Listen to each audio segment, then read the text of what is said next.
Hello friends, welcome to my channel. இன்றைக்கி நம்ம simple and ஈஸியாக செய்யக்கூடிய ஒரு பிரேக்ஃபாஸ்ட்டு தான் பார்க்க போகிறோம். எப்போவுமே வேலைக்கு போகிறவங்க காலையில் எழுந்த உடனேயே என்ன பிரேக்ஃபாஸ்ட்டு செய்கிறதுன்னு ஒரே குழப்பமாக இருப்பாங்க. எந்த ஒரு டென்ஷனும் இல்லாமல் 10லேருந்து 15 நிமிஷத்தில் இந்த பிரேக்ஃபாஸ்ட் செஞ்சு முடிச்சிடலாம். இந்த தோசை எவ்வளவு நேரம் ஆனாலும் சாஃப்டாகவே இருக்கும். 10 நிமிஷத்தில் செய்யக்கூடிய இந்த ஸ்பாஞ்சியான தோசையை எப்படி செய்கிறதுன்னு பார்க்கலாமா? வாங்க. அரை கப் வெள்ளை அவல் ஒரு பவுலில் சேர்த்துக்குங்க. இதுக்கு பதிலாக நீங்கள் சிகப்பு அவல் கூட யூஸ் பண்ணிக்கலாம். நீங்கள் எந்த அவல் யூஸ் பண்ணுறதா இருந்தாலும் நல்லா தின்னாக இருக்கிற அவலாக யூஸ் பண்ணிக்கோங்க. திக்காக இருக்கிற அவல் யூஸ் பண்ணுறீங்கன்னா 20 நிமிஷம் நல்லா ஊற வச்சுட்டு அதுக்கப்புறமா அரைச்சிங்கன்னா தான் மாவு நல்லா நைஸாக அரையும். அப்படி இல்லைனா அரைக்கும் போது குருணையாக இருக்கும். அவலில் தண்ணி சேர்த்துட்டு 4-5 தடவை நல்லா கழுவிடுங்க. நல்லா கழுவுனதுக்கப்புறமா அவல் மூழ்கிற அளவுக்கு தண்ணி சேர்த்துக்குங்க.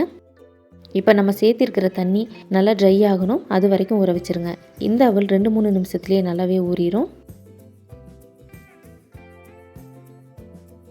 இப்போ பார்த்தீங்கனாலே தெரியும், நம்ம சேர்த்துருந்த தண்ணி கொஞ்சம் கூட இல்லை, நல்லாவே ட்ரை ஆகிருக்கு. அதே மாதிரி அவளும் நல்லா சாஃப்டாக ஊறியிருக்கு. இந்த மாதிரி அவல் நல்லா ஊறினதுக்கப்புறமா ஒரு மிக்ஸி ஜாரில் சேர்த்துருங்க.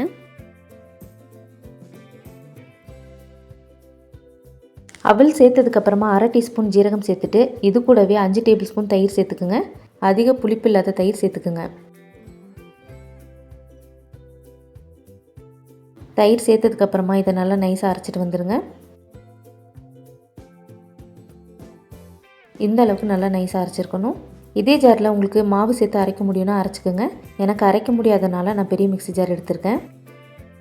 அவல் எடுத்து அதே கப்பில் 1 கப் கோதுமை மாவு சேர்த்துக்குங்க. மெஷரிங் கப் இல்லைனா பவுல் இல்லைனா டம்ளரில் கூட நீங்கள் அளந்துக்கலாம். இது கூட பேக்கிங் சோடா 1/4 டீஸ்பூன் சேர்த்துக்குங்க. இந்த மாவுக்கு தேவையான அளவு உப்பு சேர்த்துட்டு இது கூடவே நம்ம அரைச்சி வச்சுருக்கிற அவளையும் சேர்த்துக்குங்க. அவல் சேர்த்ததுக்கப்புறமா 1 கப் தண்ணி சேர்த்துட்டு நல்லா கலந்து விடுங்க. பேக்கிங் சோடாக்கு பதிலாக 1/2 லெமனோட ஜூஸ் கூட நீங்கள் சேர்த்துக்கலாம். லெமன் ஜூஸ் சேர்த்திங்கன்னா 1/2 மணி நேரம் மாவை புளிக்க வச்சுட்டு அதுக்கப்புறமா தான் நம்ம தோசை செய்ய முடியும். பேக்கிங் சோடா சேர்த்திங்கன்னா மாவை அரைச்ச உடனே நம்ம தோசை செஞ்சுக்கலாம். மாவை நல்லா கலந்து விட்டதுக்கப்புறமா இதை நல்லா நைஸாக அரைச்சிட்டு வந்துடுங்க. அரைக்கிறதுக்கு முன்னாடி 1/4 டீஸ்பூன் மஞ்சத்தூள் சேர்த்துக்குங்க. மஞ்சத்தூள் கலருக்காக தான் நம்ம சேர்த்துக்கிறோம், அது ஆப்ஷனல் தான். தேவைப்பட்டால் சேர்த்துக்குங்க, இல்லைன்னா ஸ்கிப் பண்ணிவிடுங்க. நான் மறந்துட்டதுனால கடைசியாக சேர்த்து அரைச்சிருக்கேன். அரைச்ச மாவை ஒரு பவுலுக்கு மாற்றிடுங்க.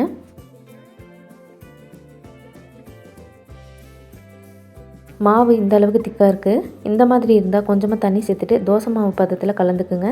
நீங்கள் அரைக்கும் போதே கரெக்டான பதத்தில் அரைச்சிருந்தீங்கன்னா தண்ணி சேர்த்த தேவையில்லை.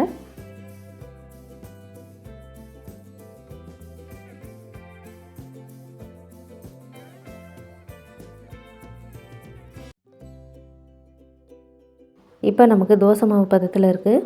இப்போ நம்ம உடனே தோசை செஞ்சுக்கலாம். தோசை செய்கிறதுக்கு பேன் இல்லைன்னா தோசைக்கல்லை நல்லா சூடு பண்ணிடுங்க. கல் சூடானதுக்கப்புறமா அடுப்பை மீடியம் ஃப்ளேமில் வச்சுருங்க. பேன் சூடானதுக்கப்புறமா தோசை ஊற்றிக்குங்க. இந்த தோசையை நம்ம திக்காக தான் ஊற்றிக்கணும், ரொம்ப மெலிசாக ஊற்றக்கூடாது. அப்போ தான் நல்லா சாஃப்டாக பஞ்சு மாதிரி இருக்கும். இதை நீங்கள் ஓப்பன்லேயும் வேக வச்சுக்கலாம், அப்படி இல்லைனா மூடி போட்டும் வேக வச்சுக்கலாம். இந்த தோசை வேகிறதுக்கு 2 நிமிஷம் இருந்தாலே போதும், டக்குன்னு வெந்துடும்.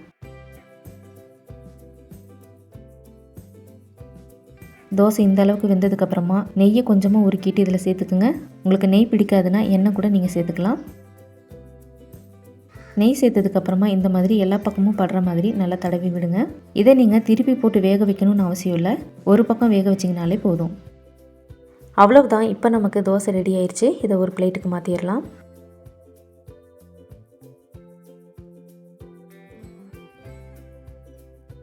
இதே மாதிரி மிச்சம் இருக்கிற மாவில் தோசை செஞ்சுருங்க. இன்றைக்கி நான் 1 கப் கோதுமை மாவு வச்சு தான் இந்த தோசையை செஞ்சுருக்கேன். இந்த மாவில் 3 பேர் வரைக்கும் தான் சாப்பிட முடியும். உங்களுக்கு அதிகமாக வேணும்னா நான் சொல்கிறது எல்லாமே நோட் பண்ணி வச்சுக்கோங்க. இப்போ நான் சொல்ல போகிற அளவுக்கு 6 பேர் வரைக்கும் சாப்பிடலாம். 1/2 கப் அவல் எடுத்துக்கோங்க. 1 டீஸ்பூன் ஜீரகம், 10 டேபிள் ஸ்பூன் தயிர், 2 கப் கோதுமை மாவு, 1/2 டீஸ்பூன் பேக்கிங் சோடா, தேவையான அளவுக்கு உப்பு, தண்ணி சேர்த்துட்டு அரைச்சிருங்க. அவ்வளவுதான். இந்த தோசைக்கு ஏற்ற மாதிரி பெஸ்ட்டான காம்பினேஷனில் தேங்காய் இல்லாமல் 5 நிமிஷத்தில் ஒரு சட்னி நான் செஞ்சுருக்கேன். அந்த ரெசிபி வீடியோ நாளைக்கு நம்ம சேனலில் 2 மணிக்கு வரும், மறக்காமல் போய் பாருங்கள். கோதுமை தோசையை நம்ம நார்மலாக செய்யும் போது லைட்டாக ஒரு வளவளப்பு தன்மை இருக்கும், அது சாப்பிட்றதுக்கு அவ்வளோவா நல்லா இருக்காது. ஆனால் இந்த மாதிரி செஞ்சு கொடுத்தீங்கன்னா கண்டிப்பாக எல்லாருக்குமே ரொம்பவே பிடிக்கும். எவ்வளோ நேரம் ஆனாலும் சாப்பிட்டா பஞ்சு மாதிரி தான் இருக்கும் இந்த தோசை. இதை நீங்கள் எந்த சட்னி கூட வேணாலும் சாப்பிடலாம், ரொம்பவே சூப்பராக இருக்கும். காலையில் அவசரமாக வேலைக்கு போகிறவங்களுக்கு இது ரொம்பவே மஸ்டான பிரேக்ஃபாஸ்ட்டாக இருக்கும். எந்த ஒரு டென்ஷனும் இல்லாமல் 10லேருந்து 15 நிமிஷத்தில் தோசையும் சட்னியும் செஞ்சு முடிச்சிடலாம். எனக்கு தெரிஞ்ச ரொம்ப ஈஸியான ஒரு பிரேக்ஃபாஸ்ட்டு தான் நான் இன்றைக்கி உங்களோட ஷேர் பண்ணியிருக்கேன். இன்ஸ்டண்ட்டாக செய்யக்கூடிய நிறைய ஈஸியான பிரேக்ஃபாஸ்ட்டெல்லாம் நம்ம சேனலில் நான் போட்டிருக்கேன். தேவைப்பட்ட ப்ளேலிஸ்ட்டில் போய் செக் பண்ணி பாருங்கள். இந்த ரெசிபி உங்களுக்கு பிடிச்சிருக்குன்னு நினைக்கிறேன். பிடிச்சிருந்தா செஞ்சு பார்த்துட்டு எப்படி இருக்குன்னு கமெண்ட்ஸில் சொல்லுங்கள். மறக்காமல் உங்கள் ஃப்ரெண்ட்ஸ் அண்ட் ஃபேமிலிக்கும் ஷேர் பண்ணிவிடுங்க. நம்ம சேனலை சப்ஸ்கிரைப் பண்ணாதவங்க சப்ஸ்கிரைப் பண்ணிக்கோங்க.